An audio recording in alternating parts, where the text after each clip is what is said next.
코스피가 사상 최고가로 2020년을 마무리했습니다. 영국은 드디어 오늘 EU에서 완전히 떠납니다. 경제 이슈 정철진 경제평론가와 짚어보겠습니다. 어서 오세요. 네, 안녕하십니까. 자, 주가 지수로만 보면은 굉장히 어떤 행복한 한 해였습니다.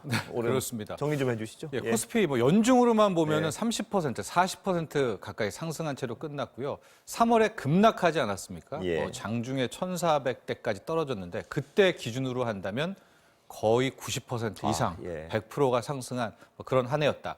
특히 올해 같은 경우에는 개인 투자자가 코스피, 코스닥에서 거의 64조 원 이상을 예. 순매수했거든요. 우리가 보통 주식 많이 샀다 그런 해가 2018년 그때가 한 10조 샀어요. 그에 비하면 이제 6배를 산 해였었는데 예. 그렇게 개인 투자자가 많이 산 해에 주가 시장도 좋았던 이런 경우가 뭐 대한민국 역사상 굉장히 찾기 드문 사례거든요. 예. 또 이제 코스피에서만 64조 중에 47조를 샀는데 어떤 종목을 많이 샀나? 삼성전자 우 두 개를 합쳐서 거의 10조 원 이상을 샀는데 예. 삼성전자도 저가 저점 대비 뭐 100% 이상 올랐기 때문에 개인 투자자가 많이 산 종목이 또 수익률도 좋게 된 이래저래 뭐 동학개미가 이끌었던 한 해 그리고 또 결과적으로도 뭐 승리 어쨌든 동학개미라는 예. 표현에 따르면은 그런 한 해였다 이렇게 볼 수가 있겠습니다. 말씀하신 대로 동합개미의 어떤 찬란한 승리 하나였는데요. 이런 경우가 많지 않았지 않습니까? 그렇죠. 예, 보통 개미라 하면 잃는 게 거의 정설처럼 네. 느껴지던 한 해였는데요. 예. 근데 문제는 빚이 너무 많습니다. 네. 예. 지금 신용융자잔고가 19조 원대 처음 보는 숫자입니다. 아, 예. 뭐 8조 원, 9조 원대도 뭐 심각, 너무 빚이 많다 이랬거든요. 근데 이게 14조, 17조, 18조 이러더니 지금 19조까지 왔는데 이 신용융자잔고도 바라보는 시선이 두 개가 있습니다. 예. 하나는 너무 이 빚투자가 크다라는 이제 이런 우려가 있고요. 이것을 조금 이제 중립적 재료 보는 것이 신용융자잔고가 그게 빚이 많다는 것은 그게 위험하다라는 것은 실제 예탁금, 투자금 대비 맞냐 적냐로 봐야 된다. 예. 근데 지금 고객 예탁금이 60조, 뭐 63조니까 그에 비하면 과거의 문법, 과거의 우려를 뭐 비교는 좀 너무나 우리가 네. 우려가 큰 것이 아니냐. 게다가 지금 신용융자 잔고 같은 경우에 문제가 되는 것이 마이너스 손실일 때 물을 타서 빚투자가 되는 게 위험한데 현재 뭐 신용융자 잔고의 개인들을 뭐 총 평균 낼 수는 없지만 아직까지 뭐 심각하게 손실이 나서 그것을 빚으로 메운 경우가 좀 드문 거거든요. 그래서 예. 또 괜찮다라는 시선이 있는데 그러나 저는 전자 쪽입니다. 이게 예. 신용융자고 빚투자라는 게 뭐 괜찮아 나는 좀만 빠지면 뺄 거야라고 막상 마음을 먹지만 그렇죠. 급락장이 오게 될 경우에는 이게 수렁 늪에 빠지듯이 그냥 빨려 들어가는 게 이 주식 투자의 이 신용 미수 거래거든요. 늘 조심할 필요가 있습니다. 그 말씀하신 그 부분은 우리 둘이 여기 앉아서 여러 번 강조했는데 네. 그게 이제 아직까지는 정말 다행스럽게 뭐 내년에도 또 전망은 괜찮고요 지금. 네. 그런데 빚 투자를 하셨는데 여러분들이 네. 수익률이 괜찮아서 진짜 정말 다행스럽습니다 올해는. 근데 네, 그렇습니다. 뭐 조심은 뭐 언제든 말씀하신 대로 해야지 어떡하겠습니까? 네. 이게 아마- 갑자기 막 맞습니다. 쭉 빠지면 그때 뭐 여러 번 경험했던 분들도 계실 거고요. 네, 그렇죠. 자, 그런데 네.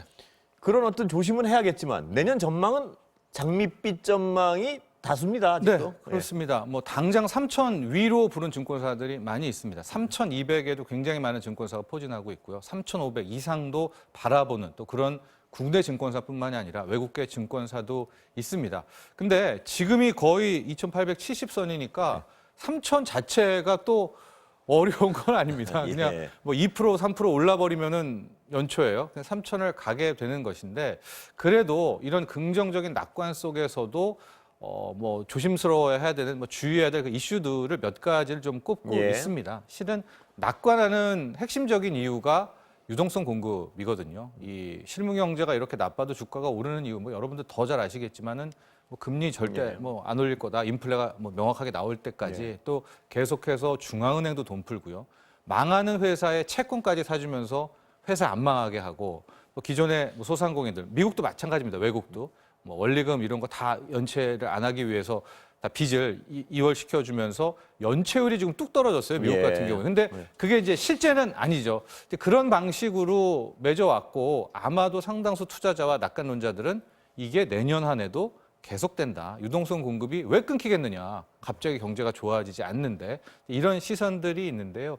반면에 좀 주의해야 될 부분은 몇 가지가 좀 있습니다. 예. 예, 첫 번째가 백신에 대한 효과성이죠. 이제 백신 자체가 변이도 맞고 잘 할 수 있느냐 없느냐에 대한 부분이 하나가 있고 이제 백신이 아주 잘 들어서 이제 소위 말한 민간 소비가 이제 열리게 됐을 경우에 과연 실제적으로 나오는 인플레 수준은 어느 정도일까? 예. 그리고 분명히 기준금리, 중앙은행이 붙잡고 있는 금리는 안 오른다고 하더라도 이게 시장이 똑똑하거든요. 그래서 막 백신이 다 접종되고 소비가 터지면서 내년 5월, 6월경에 시장 금리가 먼저 튀어오르게 예. 될 경우에는 글쎄요, 이제 이때는 유동성 공급에 있어서 중앙은행들도 좀 주춤할 수 있기 때문에 유동성 공급 저금리는 무조건 계속돼. 계속 미국이 돈 푸니까 달러 약세도 1년 계속돼. 네. 또 이렇게 너무나 암기식으로 확신하지 예, 말아야 된다. 외우지 말고 늘 환율도 보시고요. 네. 달러 인덱스도 보시고 이렇게 접근할 필요도 있고요. 그다음에 미국의 정치 상황도 좀 1월에는 주의 깊게 봐야 될 것 같습니다. 예. 1월 20일이 새로운 대통령의 취임이기는 한데 지금 돌아가는 모양새가 아직도 이 트럼프 대통령과 이 조 바이든 진영과의 이게 깔끔하게 끝나지를 않고 있거든요. 예. 그래서 이 대목도 1월 중에는 반드시 확인해야 될 그럴 필요가 있는 재료입니다. 말씀하신 대로 낙관론이 지금 더 다수파인 건 분명한 것 같은데요. 맞습니다. 네, 예, 네. 그것 같은데 아까 그 지적하셨지만 내년에 경기가 실물 경제가 회복되고 네. 그 다음에 공급은 부족한데 수요는 폭발적으로 늘어서 물가가 올라가고 네. 또 임금 올라가고 이러면 이자율 어떻게 될지 모른다. 또 뭐 여러 가지 인플레이션 어떻게 될지 모른다. 이런 우려도 나오는 것도 사실입니다. 사실은. 그렇죠. 그러니까 예. 지금의 정반대가 나온다는 예. 거예요. 지금의 주식시장을 보면 나쁜 뉴스가 나올수록 이게 참 그래서는 안 되는데 예. 환호합니다. 이제 부양책 이어지겠으니까 돈 더 풀 테니까. 예, 예. 주식시장은 더 가겠지. 그런데 이제 내년엔 이 반대는 뭐냐? 소비가 살아난다. 막 이렇게 되는데 이게 결국 물가를 자극할 수밖에 없는 것이요. 아주 돈이 쉽게 또 생각하면 많이 풀려 있고요. 예, 그 돈이 많이 풀려 있는 예. 상태에서 가령 뭐 음식점 사장님이 설렁탕 물 못 팔고 있다가 이제 열었어요. 그럼 그동안에 그게 한 8,000원 정도 했다고 하면 1년간 장사를 못 했잖아요. 예. 그럼 어찌 됐건 좀 빨리 따라잡기 위해서 9,000원이든 10,000원이든 또 이런 인상들이 나오게 됩니다. 특히 예. 수요가 몰리기 때문에 예. 그런 것들이 굉장히 빠르게 이 실질 인플레를 자극한다면 중앙은행이 기준금리를 올리고 내리고를 떠나서 이미 채권금리가 튀어오를 가능성이 분명히 있습니다. 이거는 주식뿐만이 아니라 부동산도 늘 염두에서 봐야 될 그럴 대목이죠. 정말 경제에 있어서 어떤 고정된 건 없다는 건 분명히 네. 염두에 둬야 될 것 같습니다. 그렇습니다. 그리고 전망에 있어서도 절대 100% 전망이라는 건 있을 수 없다는 거. 네. 그런 부분을 정말 좀 주의하셔야 될 것 같습니다. 투자하시는데. 네. 다른 얘기 좀 해볼까요? EU요. 네. 브렉시트. 네. 마침내죠. 마침내 정말 이혼이 이루어졌습니다. 예. 네. 뭐 브렉시트 40여 년간 결혼 생활을 끝낸 거죠. 예, 사골국물 뭐 이렇게 비유를 하도 해서 실질적으로 그 47년이라는 거는 유럽 경제 공동체 EEC라고 하죠. 예, 그때부터 거기서부터군요. 이제 예. 시작된 지는 깨진 것이 47년 만이고 실질적으로 브리튼 엑싯 예. 유럽연합 탈퇴는 2016년 여름이었으니까 이것도 굉장히 길게 끌었죠. 하고 예. 마지막 만인 노선도 이제 2번이나 연기를 해서 드디어 딜 아닌 딜도 됐습니다. 예. 합의를 뭐 좀 이따 설명하겠지만 이게 굉장히 좀 모호하고 이거를 합의라고 보기에도 좀 그런데 뭐 다수의 전문가들은 노딜보다는 낫지 않느냐. 그래서 이 정도까지 좀 큰 틀에서 합의를 하고 영국은 떠나게 되는데요. 우리 시각으로는 1월 1일 오전 8시입니다. 예. 이때부터 영국은 이제 유럽연합을 완전 탈퇴하게 되는 브렉시트의 시작. 또 이거를 큰 뭐 인문학적 의미로 보면 90년대 이후에 우리가 세계화로 막 뭉쳤잖아요. 예. 근데 이 세계화가 포스트 코로나, 이 코로나19 이후에는 탈세계화로 간다는 이제 그런 흐름들이 있는데 그 영국이 탈세계화의 첫 번째 테이프를 끊게 되는 거죠. 말씀하신 대로 탈세계화해서 근데 그 40여 년간 그 결혼 생활 끝내고 이혼해서 각자 잘 살면 좋은데 네. 이게 자식 교육 망치고 본인들 뭐 소송 나오고 부채 있고 뭐 이런 모양새가 될 가능성이 크지 않느냐 이런 전망 때문에 그러면 우리한테도 좋을 게 없고요. 네. 당장 네. 자 그럼 당장 달라지는 게 뭔가요? 일단은요, 이번 합의 진짜 미흡한 합의입니다. 예. 그래도 노딜보다도 낫다고는 합의를 보면 무역 부분에서는 일단은 EU에서 적용됐던 것들을 유지하는 예. 쿼터도 특별히 없고요. 관세도 없이 이어지게 되는 것이 있고요. 그럼 우리와 영국은 어떻게 되느냐? 우리는 1월 1일 8시에 그 영국이 탈퇴하는 즉시 이미 맺어놓은 예. 한영 FTA를 맺어놨어요. 예. 그러니까 EU에 있던 영국과 마찬가지로 탈퇴한 영국과 그 계약이 이어지게 예. 됩니다. FTA를 통해서. 그래서 뭐 특히 수출이라든가 무역 부분에서는 문제는 없을 것 같은데 영국 내부적으로 보면은 그 밖에 다른 부분들은 다 이게 개별 이제 합의로 막 좀 돼 있습니다. 그래서 하나씩 처리를 해야 되는데 가령 영국에서 받았던 의사 자격증을 뭐 유럽연합에서 예. 인정을 해야 되느냐, 여기에 변호사 자격증을 뭐 인정을 해야 되느냐 이런 부분도 있겠고 또 하나 우리가 굉장히 좀 많이 봐야 될 부분이 이제 파운드화의 가치에 예. 대한 부분입니다. 과연 파운드화가 이 탈세계화의 선봉에 섰던 영국이라는 경제를 어떻게 바라보느냐를 아마 이 파운드화 예. 가치가 분명히 움직이면서 그걸 보여줄 거거든요. 선 반영을 할 지금으로서는 거거든요. 어떻습니까 혹시? 현재로서는 아직까지는 뭐 파운드화가 뭐 예. 급락한다거나 혹은 가치가 뭐 오른다거나 예. 이제 이런 것들은 찾아볼 수가 없는데 이제 1월 1일 오전 8시 이후에 이제 큰 틀에서 무역 합의는 됐지만 나머지 세부 강론들의 합의들이 이제 하나씩 이제 이루어지게 되겠죠. 예. 뭐 비자 부분이라든가 체류 부분이라든가 그런 것들은 봐야 되는데 저는 약간 우려가 되는 것이 영국이 그동안 뭐 산업적 측면보다는 이 유럽의 금융허브로서의 예. 좀 위상이 있었습니다. 예. 유럽은 유로화를 쓰잖아요. 영국은 파운드화를 예. 쓰면서 그럼에도 불구하고 전체 유럽연합의 금융허브는 뭐 독일 프랑크푸르트보다는 런던을 쳤거든요. 예. 근데 이제 런던이 그 지위를 잃게 된다면 과연 파운드화의 가치가 이게 버텨낼 수 있을까? 영국이 그것 외에는 또 어떤 매력으로 이 세계 경제에 뚜렷하게 모습을 드러낼 수 있을까라는 측면이 좀 있어서 저는 뭐 상반기 정도는 영국에 대한 이 브렉시트에 대한 재료도 이제 끝났어라기보다는 그렇죠. 계속 봐야 될 것 지금 같습니다. 뭐 어마어마한 일들이 산재해 있는 것 같습니다. 아직도 네. 그 개별 국가들과의 무역 협정이랄까, 북아일랜드 문제랄까, 네. 뭐 영국이 이 선택은 국민들이 한 거지만 그 대가를 치를 가능성이 많은 것 같은데요. 지금 뭐 네, 지켜봐야 될 것 그렇습니다. 같습니다. 예, 조심해서. 예. 예. 국내 얘기로 좀 다시 돌아오겠습니다. 네. 재난지원금이요. 이게 쉽지 않을 거라고는 예상했지만 부작용, 그러니까 어떤 형평성 측면에서 여러 가지 불만들이 노출되고 있죠. 네. 일단 편의점에서 최근 굉장히 강력하게 지금 항의를 하고 있습니다. 예. 아마 3차 재난지원금, 소상공인 지원금은 저희도 설명을 해드렸지만은 집합 금지 같은 경우에는 300만 원, 집합 제한은 200만 원이고 일반 식당 같은 경우에는 매출액 4억 원 이하에서 예. 매출 타격이 있을 때 이제 100만 원을 지급하기로 돼 있다라는 건데요. 편의점 같은 경우에는 실 마진 자체는 이익률은 굉장히 떨어집니다. 막 손에 300, 400 쥐기도 힘든데 예. 매출은 대부분이 다 4억이 넘거든요. 왜겠습니까? 거기에 파는 품목이 하나가 있는데 이게 담배입니다. 담배요. 예. 이 담배가 매출액을 이제 왜곡시킨다는 거예요. 네. 그렇게 되니까 4억 이상이 되니까 일반 음식점 식당에서 받게 되는 100만 원 지원을 또 못 받게 되는 그런 예. 차원이 있고 편의점 내에서도 이 역차별이 나오는 것이 우리가 어떤 편의점 같은 경우에는 탁자라든가 의자랑 있어서 좀 뭐 맥주 한잔 할 수 있게 예. 돼 있는 공간이 있잖아요. 예. 그런 편의점은 일반 음식점이 아니라 휴게 업종으로 이제 등록이 되면 이제 거기는 100만 원 이제 지원이 되게 되는데 또 이쪽은 이제 집합 그 제한에 걸려가지고요 지원을 받고 여기는 아예 못 받고 그래서 편의점 쪽에서 교통 정리를 좀 해달라 이런 목소리를 내고 있고요. 또 이렇게 되니까 그 다음에 불만은 뭐냐면 이번에 소상공인들이 타격을 보기는 봤는데 배달을 주로 하는 가게와 예.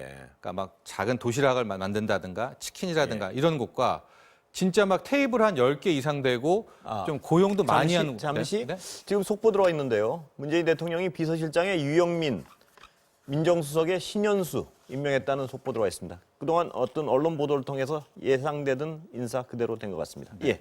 다시. 예, 그렇게 되니까 왜 그걸 똑같이 지원하느냐. 네. 실은 이 고용도 많이 했고 배달 베이스가 없는 식당들의 타격이 더 큰데 예. 하고 실은 남모르게 일부 업종 같은 경우에는 코로나 호황 아닌 호황을 또 누리고 있는 곳이 있는데 여기에 오히려 더 지원을 하느냐 이제 이런 문제들이 계속 나오고 있어서요. 네. 이게 재난지원금 맨 처음에 그 보편지급이냐 선별지급이냐를 논할 때 선별 지급을 할 때 그 선별 기준에 대해서 혼란이 있을 수밖에 없을 것이다. 이런 논란이 현실화되는 부분도 있는 것 같습니다. 네. 그런데 이제 3차고요. 백신이 잘 들으면 좋겠지만 네. 만에 하나 4차, 5차에 대한 가능성이 있다면 당국은 이제는 그 세부에 대한 정교한 분류를 이제는 해놔야 되지 않을까. 공정성에 대한 시비를 감안한다면요. 쉽진 않은 일 같습니다. 하여튼 그 세부 사안 정하는 게 네.